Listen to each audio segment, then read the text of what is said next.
Hello friends, welcome to computer verse academy.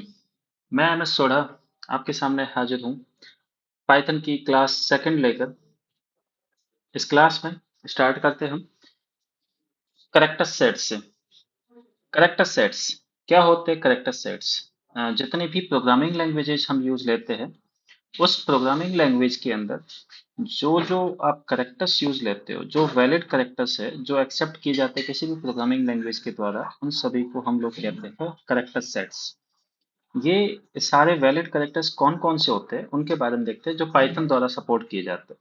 तो सबसे पहले पहले है अल्फाबेट्स। जितने भी अल्फाबेट्स है, चाहे वो कैपिटल ए टू जेड हो या स्मॉल ए टू जेड हो, वो सारे अल्फाबेट्स पाइथन द्वारा सपोर्टेबल होते हैं। इसके साथ साथ पाइथन जो है वो डिजिट्स करेक्टर सेट्स को भी सपोर्ट करती है। डिजिट्स जो 0 से 9 तक, टोटल 10 डिजिट्स जो है वो एज ए करेक्टर सेट्स में यूज लिए जाते हैं। एंड नेक्स्ट वन, जितने भी स्पेशल सिंबल्स आते हैं वो भी पाइथन के द्वारा यूज लिए जाते हैं। तो वो स्पेशल सिंबल्स पाइथन के द्वारा एज अ सेपरेटर्स यूज लिए जा सकते हैं। एज अ सेपरेटर्स यूज लिए जाते हैं, जिसमें ये डबल कोट, सिंगल कोट्स, ये exclusive mark, tilde operator, at the rate, hash, dollar science, ये सारे के सारे सिंबल्स जितने भी है, ये सारे यूज लिए जा सकते हैं एज अ सेपरेटर फॉर्मेट में। देन पाइथन जो है कई बार वाइट स्पेसेस का भी यूज ले सकते हैं। जैसे टैब का यूज कर सकते हैं हम, ब्लैंक स्पेस का यूज कर सकते हैं, न्यू लाइन के लिए हम बैकस्लैश एन का यूज करते हैं, टैब के लिए हम बैकस्लैश टी का यूज करते हैं, वैसे कैरीज रिटर्न के लिए हम बैकस्लैश आर का यूज करते हैं। ये सारे कुछ करेक्टर सेट्स होते हैं जो पाइथन लैंग्वेज द्वारा प्रोग्रामिंग के समय यूज में आते हैं। एंड इसके अलावा पाइथन एकमात्र ऐसी लैंग्वेज है जो आस्की के साथ साथ यूनिकोड करेक्टर्स को भी सपोर्ट करती है। बाकी जितनी लैंग्वेजेस बनी थी वो आज दिन तक आस्की को सपोर्ट करती है, बट पाइथन ऐसी है जो यूनिकोड को भी सपोर्ट कर रही है। यूनिकोड के द्वारा जो आप कुछ इसमें लिखोगे वो आपको उसी तरह से आउटपुट में शो होगा। चाहे आप इंग्लिश में लिख रहे हो, वो इंग्लिश में आउटपुट शो भी होगा। देन उसके बाद करेक्टर सेट्स के बाद सेकंड थिंग आती है variables. What is the variables? Variables क्या होते हैं? एक्चुअल में वेरिएबल्स कहा जाता है मेमोरी लोकेशंस को। किसको कहा जाएगा? मेमोरी लोकेशन नेम को। मेमोरी का जो लोकेशंस होता है, वो लोकेशंस का क्या, एक एड्रेस जनरेट होता है। क्या होता है? एड्रेस जनरेट होता है। जब भी कंप्यूटर में हम काम करते हैं, तो कंप्यूटर में जो भी काम करोगे वो कम से कम सारा का सारा काम है एज अ डेटा के फॉर्मेट में किस में स्टोर होता है? मेमोरी में। और मेमोरी जो है इस तरह से सेल्स में डिवाइड होती है। किस में डिवाइड होती है? सेल्स में। और यहाँ जितने भी सेल्स है, इसमें हर एक सेल का अपना एक एड्रेस होता है। अब ये address as a hexadecimal number में होता है। किस में होता है? हेक्स नंबर में होता है। इस हेक्स नंबर को याद रखना इजी नहीं रहता, तो इसके लिए क्या किया गया कि इसको एक कोई ना कोई एक टाइप से नाम दिया गया। उस नाम को ही क्या कहा जाता है? वेरिएबल कहा जाता है। फॉर एग्जाम्पल, आप जैसे इस सेल को हमने नाम दे दिया ए, तो ए एक इनडायरेक्टली इसको पॉइंट कर रहा है। तो जब भी मैं ए को कॉल करूंगा, वो पर्टिकुलर इस मेमोरी सेल को यहाँ से एक्सेस करेगा या यहाँ से उसको अटेंड करेगा। तो वेरिएबल्स एक प्रकार से ये कह सकते हो मेमोरी लोकेशंस का नाम होता है या स्टोरेज लोकेशन का नाम होता है, जिसके द्वारा आप डेटा को स्टोर कर सकते हो और डेटा को वापस एक्सेस भी कर सकते हो। क्लियर? देखते हैं इसकी definitions. The variables is content that store values. Containers होते हैं जो कि क्या करते हैं? वैल्यूज को स्टोर करते हैं। या हम ये भी कह सकते हैं variable are the name of storage locations. और वेरिएबल्स को डिस्क्राइब किया जाता है नेम वैल्यू के पेयर्स में, कि इसमें एक नाम होगा, नाम के अपोजिट में इसके साथ में इसकी वैल्यू होगी। किसी भी वेरिएबल को जब आप वैल्यू प्रोवाइड करते हैं, तो वो वैल्यू प्रोवाइड करने के लिए इक्वल टू साइन का यूज करते हैं। इक्वल टू एक प्रकार से इसमें क्या है? ऑपरेटर है, जो कि असाइनमेंट ऑपरेटर के नाम से जाना जाता है। इस असाइनमेंट ऑपरेटर्स के द्वारा ही आप किसी को वैल्यू दे सकते हो। जो भी इक्वल टू के राइट साइड में होगा, वो लेफ्ट साइड में अवेलेबल किसी भी डेट वेरिएबल को मिल जाएगा। यानी कि हम ये कह सकते हैं कि लेफ्ट साइड में हमेशा क्या रहेगा? वेरिएबल रहेगा, और राइट साइड में हमेशा क्या रहेगी? उसकी वैल्यू रहेगी। तो वैल्यू हमेशा प्रोवाइड की जाएगी किसको? वेरिएबल को, using the equal to sign. जैसे एग्जांपल है वेरिएबल नेम देन वैल्यू। जैसे ए बी नाम का एक वेरिएबल बना दिया, उसको आपने वैल्यू दे दी 5 6 7 8। इसके लिए देन रूल्स होते हैं कुछ वेरिएबल्स के लिए कि आप वेरिएबल का नाम कैसे असाइन कर सकते हो। तो उन रूल्स में सबसे पहले हम देखें कि वेरिएबल्स जो है वो हमेशा लेटर से स्टार्ट होना चाहिए, और या फिर अंडरस्कोर से स्टार्ट होना चाहिए, इसके अलावा किसी से नहीं। यानी कि आप ए से लेकर जेड तक के बीच में किसी भी तरह का लेटर या करेक्टर यूज ले सकते हो। और कोई स्पेशल सिंबल यूज ले रहे हो तो अंडरस्कोर का यूज कर सकते हो, इस तरह से underscore a b, equal to 20, ये सही है। ए बी इक्वल टू 30, ये भी सही है। बाकी किसी भी करेक्टर्स का यूज आप नहीं कर सकते। ठीक। सेकंड थिंग, आप can not start with the number और स्पेशल सिंबल्स, यानी कि आप ऐसे नहीं कह सकते कि 0a इक्वल टू 30, ये गलत हो जाएगा। आप ये भी नहीं कह सकते 2a इक्वल टू 22, ये भी गलत है। तो आप किसी भी तरह से नंबर से स्टार्ट नहीं कर सकते। आप ऐसे address of a equal to 30 लिख सकते हो, ये भी एक प्रकार से क्या हो जाएगा, गलत हो जाएगा, क्योंकि आप किसी भी वेरिएबल का नाम जो है वो स्पेशल कैरेक्टर के फॉर्मेट, स्पेशल सिंबल से स्टार्ट नहीं कर सकते। क्लियर। देन नेक्स्ट आता है कि content the alpha numeric characters and the underscore, यानी कि आप ए से जेड एंड 0 से 9 और अंडरस्कोर का यूज कर सकते हो।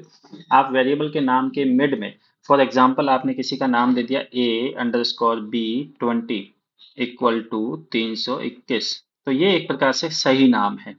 आपने अंडरस्कोर का यूज किया, करे नंबर्स का यूज किया, बट अल्फाबेट के बाद में। स्टार्टिंग अल्फाबेट से होगी या अंडरस्कोर से होगी, बाद में आप नंबर्स या अंडरस्कोर का यूज कर सकते हो, लेकिन स्पेशल कैरेक्टर्स और कोई यूज नहीं आएगा। इसके साथ साथ जो पाइथन में वेरिएबल्स है वो केस सेंसिटिव होते हैं, यानी कि इसमें स्मॉल लेटर्स और कैपिटल लेटर्स इन सभी को अलग अलग माना जाता है। मान लो किसी का नाम आपने स्मॉल ए रखा, स्मॉल ए बी रखा, तो ये अलग हो जाएगा। आपने एक ए कैपिटल रखा, बी स्मॉल रखा, तो ये अपने आप में अलग हो जाएगा। आपने ए स्मॉल और बी कैपिटल रखा, ये भी अपने आप में नाम अलग हो जाएगा।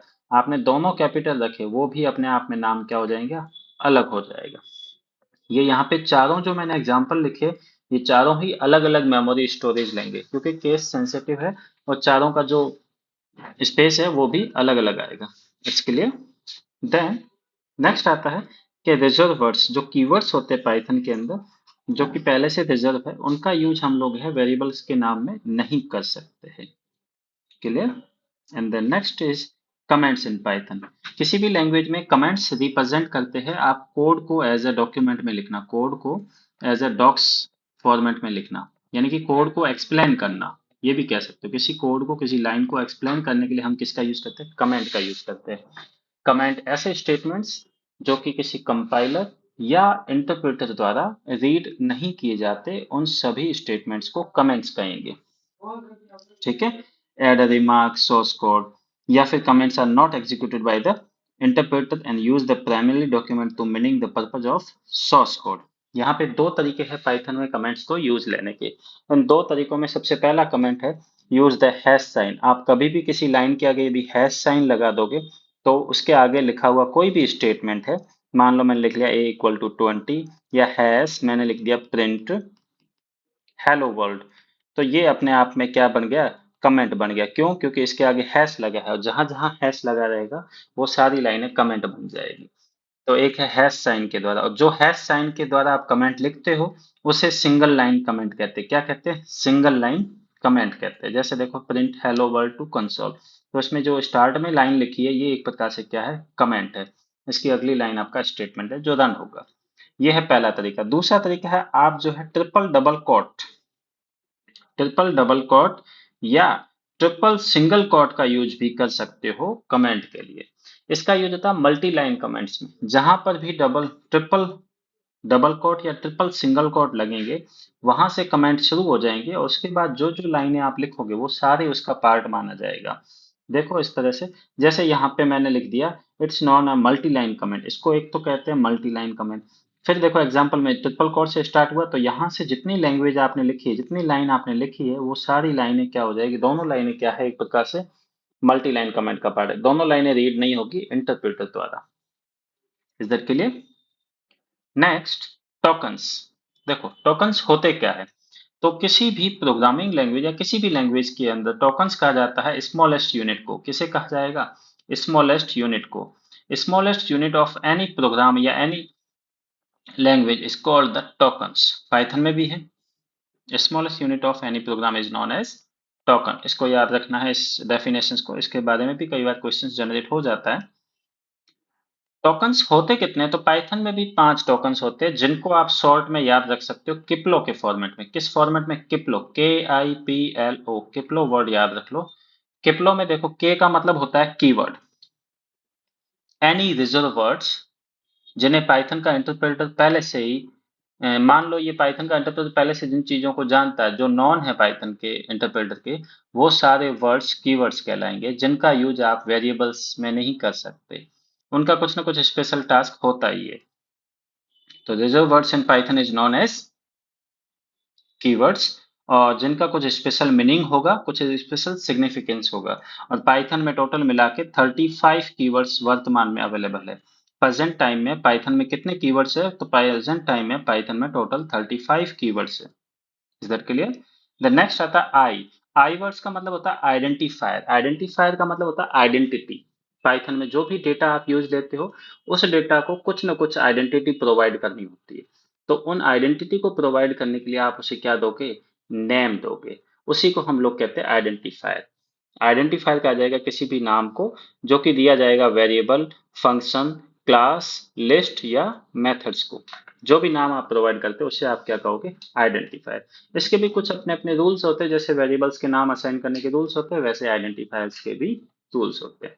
The next one P. P for होता है पंक्चुएटर्स। पंक्चुएटर्स का मतलब आप इसको ये भी कह सकते हो, इसे हम सेपरेटर कहते हैं। सेपरेटर्स या पंक्चुएटर्स एक ही चीज है, जो क्या करेंगे, एक स्टेटमेंट को दूसरे स्टेटमेंट से अलग करेंगे। तो ऐसे जितने सिंबल्स जो कि दो स्टेटमेंट को अलग अलग करते हैं, उन सबको पंक्चुएटर्स कहते हैं। Symbols that are used in Python to organize the structure and statement expressions. Literals। तो पाइथन के अंदर जितने भी वैल्यूज, फिक्स्ड वैल्यूज हो या किसी भी डेटा आइटम्स को आप वैल्यू प्रोवाइड करते हो सोर्स कोड के द्वारा, वो सारे के सारे क्या हो जाएंगे? लिटरल्स कहलाते हैं। नेक्स्ट आते हैं ऑपरेटर्स। ऑपरेटर्स का मतलब होता है ऐसे स्पेशल सिंबल्स जो कि, या टोकन्स जो कि रेस्पॉन्सिबल होते हैं किसके लिए? किसी भी तरह के ऑपरेशंस या एक्सप्रेशंस को परफॉर्म करने के लिए। कोई भी ऑपरेशंस परफॉर्म होता है, कोई भी एक्टिविटी परफॉर्म होती है, तो उसके लिए जो स्पेशल सिंबल यूज में आते हैं, उन सभी स्पेशल सिंबल्स को हम क्या कहेंगे? ऑपरेटर्स। जैसे प्लस, माइनस, मल्टीप्लाई, ये सारे के सारे ऑपरेटर्स ही है। प्लस एडिशन करता है, सब्ट्रैक्शन करता है, मल्टीप्लेक्शन करता है, ये सारे के सारे ऑपरेटर्स होते हैं। तो ये 5 प्रकार के होते हैं पाइथन में टोकन्स। अब देखते हैं इन टोकन्स को एक एक करके, सबको हम करते हैं स्पेसिफाई। पहला आता है कीवर्ड्स। तो पाइथन में टोटल मैंने आपको बताया 35 कीवर्ड्स होता है। इन 35 कीवर्ड्स को जब तक हम पाइथन कंप्लीट पढ़ते हैं, तो इन सारे 35 कीवर्ड्स का हम यूज ले लेते हैं। जितने इस टेबल के अंदर आपके सामने कीवर्ड्स प्रेजेंट हो रहे हैं, ये टोटल 35 कीवर्ड्स पाइथन कंप्लीट होने तक कंप्लीटली यूज में आ जाते हैं। तो इन कीवर्ड्स के नाम हमें याद रखना है, तो इस टेबल को आप स्पेशली नोट डाउन कर लोगे और ये टेबल इजीली याद रखो। जैसे फॉल्स है, अवेट है, एल्स है। इसमें जैसे लिखे, जिसमें किसी में फर्स्ट लेटर कैपिटल है तो उसमें फर्स्ट लेटर कैपिटल ही कीवर्ड माना जाएगा, और किसी किसी में कंप्लीटली स्मॉल लेटर्स में है। एल्स, इंपोर्ट, पास, राइज, इन, एक्सेप्ट, ब्रेक। नन में देखो एन जो है कैपिटल है तो वैसा ही माना जाएगा। ट्रू में टी कैपिटल है तो वैसा ही माना जाएगा। बाकी लगभग सारे के सारे क्या है? स्मॉल लेटर्स में। तो ये 35 कीवर्ड्स है जो कि पाइथन में हमें याद रखने हैं। क्लियर? देन आते हैं आइडेंटिफायर्स। तो आइडेंटिफायर्स में याद करने के लिए रूल्स होते हैं। तो यहाँ कुछ रूल्स है। हालांकि ये पहले वेरिएबल्स के नाम असाइन में हम पढ़ चुके हैं, वही की वही है कि आइडेंटिफायर मतलब किसी का नाम जो है वो लेटर से स्टार्ट होना चाहिए और अंडरस्कोर से स्टार्ट होना चाहिए। ठीक है। पाइथन के अंदर क्या होता है? Python keywords are not allowed in the identifiers. Are case sensitive. Roll number and roll number both are different variables. एक में small है, एक में capital है। ठीक है। Can't start with the numbers. हम किसी भी तरह से नंबर के साथ स्टार्ट नहीं कर सकते। साथ साथ में एग्जांपल्स भी है, उनको साथ में ध्यान से देखोगे। Can't use the special symbol like at the rate, hash, dollar sign, percentage etcetera. तो आप इस तरह से ये भी नहीं दे सकते, ये भी गलत है। ये कुछ 5 रूल्स है पाइथन को आइडेंटिफायर्स के लिए। ठीक है। नेक्स्ट आता है लिटरल्स। लिटरल्स या वैल्यूज। जब भी किसी कंटेंट को वैल्यू प्रोवाइड होती है तो उसे हम कहते हैं लिटरल। तो यहाँ पे देखो ये जो जो चीजें दिख रही है 7 और 5, ये है इसके लिए क्या? कांस्टेंट। और इस साइड में बीच में लगा ये क्या है? ये है ऑपरेटर्स, और ये है कॉफिशिएंट। एक्स कहेंगे हम वेरिएबल को। ठीक है। अब जो कांस्टेंट होते हैं उन्हीं चीजों को एक प्रकार से लिटरल्स कहा जाएगा। फिक्स्ड है, जो चेंज नहीं होती। लिटरल्स होते कितने? तो पाइथन में लिटरल्स जो है, जितने डेटा टाइप है उतने ही लिटरल है। स्ट्रिंग लिटरल होता है, न्यूमेरिकल लिटरल है, बुलियन लिटरल है, कलेक्शन लिटरल है, और स्पेशल लिटरल्स है। न्यूमेरिकल में इंटीजर, फ्लोट, कॉम्प्लेक्स आएगा। कलेक्शन में list, tuple, set and dictionary आता है। क्लियर? अब देखते हैं लिटरल्स में। सबसे पहला न्यूमेरिक लिटरल्स, जितने भी होल नंबर्स है 0 to 9 के बीच में बनने वाले, 0 to 9 के बीच में बनने वाले जितने होल नंबर्स हैं उन सबको आप लोग इंटीजर लिटरल कह सकते हो, जो किसी न किसी वेरिएबल को प्रोवाइड होते हैं, डेटा के फॉर्मेट में स्टोर होते हैं मेमोरी में, वो सारे लिटरल्स ही होते हैं। जैसे 5, -10, 0, 96 etc। फ्लोटिंग पॉइंट लिटरल्स भी होते हैं न्यूमेरिकल के अंदर। जितने भी डेसिमल नंबर्स आते हैं जैसे 3.14, -0.5, ये सारे के सारे फ्लोटिंग पॉइंट है। और कॉम्प्लेक्स नंबर भी होते हैं जिसमें रियल और इमेजिनरी पार्ट्स दोनों होते हैं। जैसे 2 + 3 j, तो यहाँ पे j एक प्रकार से इमेजिनरी पार्ट है। -1 -2 j, ये भी एक प्रकार से कॉम्प्लेक्स इमेजिनरी नंबर है, ये भी लिटरल्स का ही पार्ट है। The next one is the string literals. जितने भी पाइथन के अंदर जितना भी कंटेंट आप कोट्स में लिखते हो या डबल कोट्स में लिखते हो, कोट्स या डबल कोट्स में लिखते हो, वो सारे के सारे चीजें स्ट्रिंग लिटरल का पार्ट है। अब उसमें चाहो तो आप लेटर्स लिख लो, चाहो तो आप नंबर्स लिख लो, लेकिन जो भी आपने डबल कोट्स में लिखा वो सारा का सारा पार्ट क्या हो जाएगा, स्ट्रिंग लिटरल का पार्ट होगा। ठीक। नेक्स्ट है Boolean literals. Boolean literals represent करते हैं बुलियन वैल्यू को जिसमें ट्रू और फॉल्स आता है, जिसको बाकी लैंग्वेजेज में हम लोग अब तक 0 या 1 कहते थे। ये हमेशा ट्रू और फॉल्स को रिप्रेजेंट करते हैं कि कौन सा पार्ट ट्रू है, कौन सा पार्ट फॉल्स है। जब किसी वेरिएबल की वैल्यू ट्रू या फॉल्स में असाइन की जाती है तो उससे हम लोग बुलियन लिटरल कहते हैं। नेक्स्ट है लिस्ट लिटरल। जब किसी वेरिएबल्स को वैल्यू असाइन जो है स्क्वायर ब्रैकेट में की जाती है, किसी वेरिएबल को वैल्यू स्क्वायर ब्रैकेट में की जाती है, वो सारी वैल्यू क्या होगी, लिस्ट लिटरल के फॉर्मेट में होती है। सेपरेटेड जिन्हें किया जाएगा कॉमा के द्वारा। एग्जाम्पल के फॉर्मेट में आप देख सकते हो 1 2 3 4, इनको हम कॉमा से सेपरेट कर रहे हैं और इनको हमने किससे क्लोज किया है, एक स्क्वायर ब्रैकेट से क्लोज किया है। इसके आगे आप जो भी वेरिएबल असाइन करोगे तो यहाँ पे जैसे a इक्वल टू ये वैल्यूज दे दी, तो a यहाँ पे एक प्रकार से क्या होगी, लिस्ट लिटरल हो गया। ठीक है। The next one is the tuple literal. Tuple literal को पैरेंथेसिस में किया जाता है। इस पैरेंथेसिस को आप ये कह सकते हो स्मॉल ब्रैकेट भी कह सकते हो। जो भी वेरिएबल्स है उसको वैल्यू यदि आप स्मॉल ब्रेसेस में दे रहे हो तो वो सारी की सारी वैल्यूज क्या हो जाएगी, टपल का फॉर्मेट लेती है। ये भी सीक्वेंस होता है वैल्यूज का जो सेपरेट होते हैं कॉमा से। फॉर एग्जाम्पल आपने यहाँ पे a इक्वल टू दे दिया 1, 2, 3, 4, लेकिन आपने ब्रैकेट कौन सा यूज लिया, पैरेंथेसिस। तो यहाँ पे a एक प्रकार से क्या हो गया, टपल लिटरल हो गया। इसी टाइप से डिक्शनरी लिटरल आता है। तो डिक्शनरी लिटरल को बनाने के लिए यूज आते हैं कर्ली ब्रेसेस। जितनी भी वैल्यू कर्ली ब्रेसेस में लिखी जाएगी, और कर्ली ब्रेसेस में लिखने के साथ साथ उसमें दो तरीके से लिखी जाएगी। पहले की लिखी जाएगी, उसके बाद कॉलन लगेगा, फिर वैल्यू लिखी जाएगी, फिर कॉमा लगेगा। तो ये जो की वैल्यू का पेयर कर्ली ब्रेसेस में लिखा जाता है इसे हम लोग कहते हैं डिक्शनरी लिटरल्स। ठीक है। और की वैल्यू के जो पेयर है इसको कॉलन से क्या किया जाता है, सेपरेट किया जाता है। और एक की वैल्यू के पूरे पेयर को सेपरेट किया जाता है कॉमा से। जैसा कि एग्जांपल में दिखाया गया है कि name John age equal to 25, या आप डिक्ट मेथड द्वारा भी बना सकते हो जिसमें name equal to John age equal to 25 दे दिया। तो ये दो चीजें देते ही वहां पे क्या बन जाएगी, डिक्शनरी लिटरल बन जाएगी। Next one the set literal. इसको भी कर्ली ब्रेसेस में लिखा जाता है, बस फर्क इतना है कि इसमें किसी टाइप का की वैल्यू का पेयर नहीं होता। किसमें, सेट में। सेट में की वैल्यू का पेयर नहीं होता, सारे के सारे एलिमेंट क्या होते हैं, यूनिक होते हैं। यदि कोई एलिमेंट यहाँ पे रिपीट होता है, मान लो आपने लिखा 1, 2, 3, 4, आप इसको जैसे प्रिंट करोगे तो प्रिंट होते समय 1, 2, 3, 4 ही प्रिंट होगा, और रिपीटेड वैल्यूज को ये काउंट नहीं करता, रिपीटेड वैल्यू को ये काउंट नहीं करता। क्लियर।